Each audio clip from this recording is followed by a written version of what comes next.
మెరకముడిదాం మండలం బైరీపురం గ్రామంలో కోనేరుగట్టు ఆవరణలో ఉన్న శ్రీ దుర్గాంబిక దేవి ఆలయంలో ఈరోజు అనగా శుక్రవారం ప్రత్యేక పూజలు అభిషేకాలు నిర్వహించారు.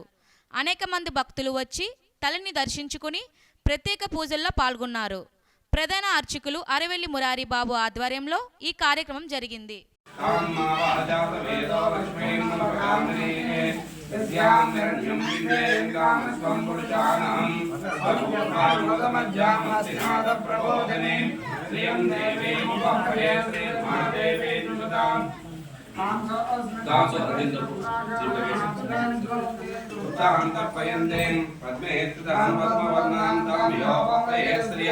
चंद्रां प्रवासां विसहस्रवन्तीं श्रियं लोके देवदुष्टामुदारां तां पद्मिनीं शरणमहं प्रपद्ये लक्ष्मीर्नेन सदां तां वृणे आदित्यवर्णे तपसोऽधिजातो वनस्पतिस्तपुषोऽधिविलपः तस्य फलानि तपसानि सन्तमायान्तरायाश्च भाया लक्ष्मीः